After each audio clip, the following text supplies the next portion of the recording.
My name is James Brown. I head technology and algorithmic and high-frequency trading recruitment at Selby Jennings. I run a team which covers all front office technology and back office and middle office technology across the investment banks and hedge funds.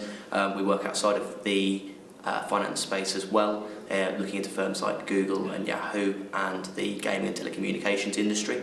Our team covers everything from graduate and master's recruitment through to managing director and global head level recruitment. I was finishing university, having come out of top-level sports coaching career.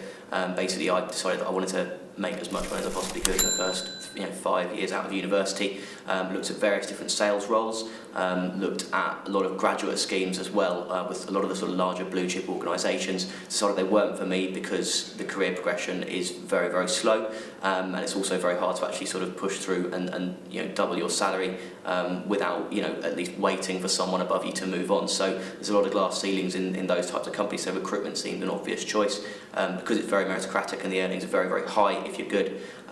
So Selby Jennings seemed like a natural choice. I interviewed at 3 or 4 different recruitment consultancies initially, and all of them were very large corporate organisations where there was no obvious sort of way of sidestepping the whole graduate plug-in where you're going to sit there and just be another one on a long line of computers, just basically milking the machine.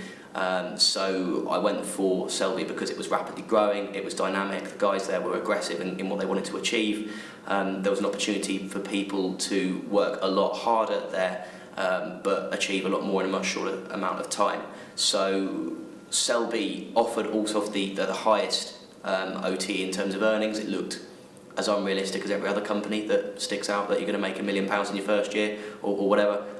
But Selby were the only guys, when I spoke with the directors there, I spoke with Steve and Adam and John, that I actually believed it. So those guys, they had done it, they looked like they could do it, and they knew where they were going.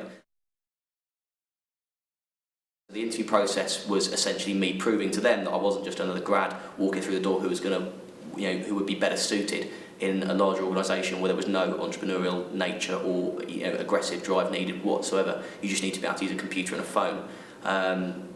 So they laid out the expansion plans of the company and how I could be a part of that, and that was probably the main selling point. In terms of the interview process, it's very much focused around the person. So it's not rocket science. It's something that anybody can do, but it's purely a motivation and an ambition thing.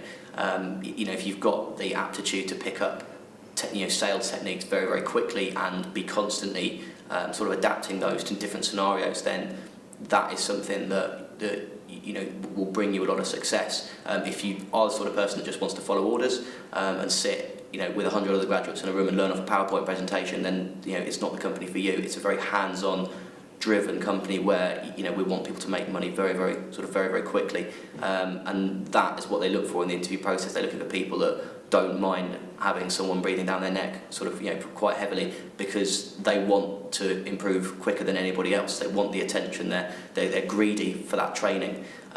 So the other traits that they're sort of looking for you to prove is very much an intensely competitive nature, to the point where it ruins your day if you lose the slightest competition, whether it's getting to the tea machine first or whatever.